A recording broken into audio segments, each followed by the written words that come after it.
Hello, sobrinhos e sobrinhas fofurinhas da titia. Hoje nós vamos falar de algo que causa muita coceirinha na cabeça e muitos balãozinhos de pergunta nos alunos de inglês. Pois é, o Present Perfect e a diferença que ele tem com o Present Perfect Continuous. Ai, que coisa mais doida! Mas, antes de mais nada, eu tenho um convite para te fazer. Se você quer realmente colocar seu inglês em prática e destravar de uma vez por todas, perder aquele medo de participar daquela reunião com o gringo, fazer aquela viagem que você sempre sonhou, conseguir aquele emprego dos seus sonhos, vem passar um final de semana inteirinho de imersão comigo. A gente vai para um hotel, fica sexta, sábado e domingo só praticando, além de trabalhar técnicas de reprogramação mental para você perder o medo e principalmente perder a vergonha de falar inglês. Bom, a primeira diferença aí que nós vamos ver entre o Present Perfect e o Present Perfect Continuous é na fórmula. O Present Perfect, o simples, ele é formado do verbo have, que vai ser have para I, you, we, they, e has, que vai ser para he, she, it, certo? E sempre depois desse have ou has vai vir um verbo no particípio. Oh my God, teacher, o que são os verbos no particípio? Os verbos no particípio são aqueles verbos que terminam com ed ou aquela terceira coluna dos verbos irregulares. Lembra aquela tabelinha de verbos irregulares que a gente precisa memorizar?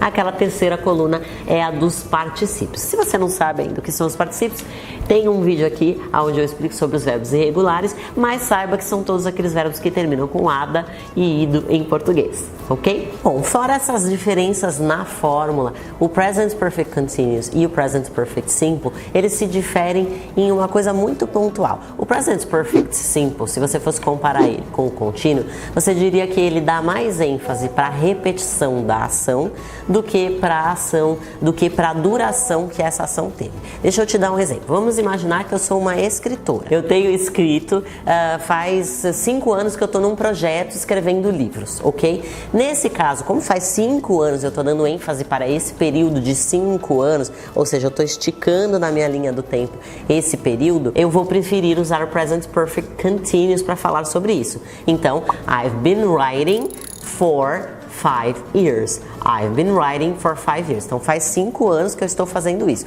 Toda vez que você quiser dizer faz tanto tempo que eu faço tal coisa, você vai preferir usar o Present Perfect Continuous. Já se nesse período de 5 anos eu escrevi 3 livros, ou seja, estou focando no número de repetições que a ação teve, né? Então 3 vezes. Aí eu vou usar o Present Perfect Simple para isso. I have written 3 books. I have written 3 books. Então, durante o período de 5 anos, eu escrevi 3 livros. A ação se repetiu 3 vezes. Então, esse é um comparativo muito mais fácil. Vamos pensar assim, que o Present Perfect, geralmente você vai falar de ações que já aconteceram ou de ações que já aconteceram e ainda continuam acontecendo. Mas, em geral, ele vai ser um mais pontual. Aconteceu e acabou. Então, por exemplo, se você estiver fazendo um comparativo entre ele e o Present Perfect Continuous, no sentido de correr. Vamos imaginar que você me encontra na rua, tá? E aí eu tô toda esbaforida, tô toda vermelha, suada. Provavelmente você vai me perguntar, what have you been doing? E aí, o que você andou fazendo, né? Por que você tá desse jeito? Então, tô perguntando já usando o Present Perfect Continuous, porque eu entendo que aquela ação durou um período de tempo. Para responder essa pergunta, eu diria, I've been running. I've been running, que dá essa impressão de repetição. Oh, eu tô correndo, né? Então ela dá a impressão de que alongou o tempo. E seria muito estranho se nessa situação eu respondesse sim, simplesmente I've run. I've run dá uma impressão que eu corri um pouquinho e parei. Não dá essa impressão da repetição. E justamente da duração da ação, não é nem a repetição, mas a duração da ação, né?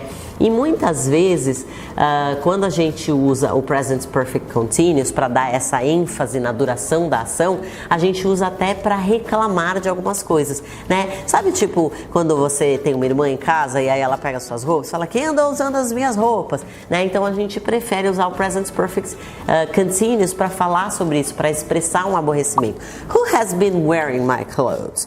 Who has been wearing my clothes? Quem é que andou usando as minhas roupas? Né? Quem é que andou lendo os meus livros? Who has been reading my books? Então a gente usa bastante nesse sentido também de expressar um aborrecimento por essa duração da ação.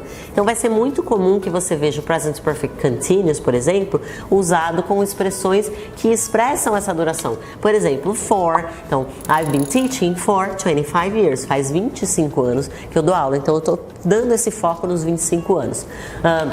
I've been teaching since I was 16. Também, novamente, usei a expressão since, que é uma expressão que também dá essa impressão de alongamento. Agora, uma coisa que é muito importante é que alguns verbos a gente não pode combinar com o Present Perfect Continuous, porque a gente não pode usar, eles são chamados de static verbs, tá? São verbos estáticos, então são verbos que não dão essa impressão de começou, parou, começou, parou, começou, parou. Como o verbo conhecer, ou você conhece uma pessoa ou você não conhece, não tem como você conhecer, desconhecer, depois conhecer de novo, né? Então, esse é um dos verbos estáticos, por exemplo. Os verbos que expressam gosto também e preferência, em geral, também são estáticos. Então, verbos como like, love, hate, dislike, a gente não vai usar com Present Perfect Continuous. A gente também não vai usar o verbo know, que é o verbo conhecer. A gente também não vai usar o verbo believe, que você não tem como estar acreditando ou não estar. Ou você acredita ou você não acredita em inglês. E eu espero de coração que vocês tenham entendido a diferença entre o Present Perfect Simple e o Present Perfect Continuous. E se eu te ajudei, tá na hora de você me deixar aquele joinha. Um beijo, não esquece de se inscrever no canal.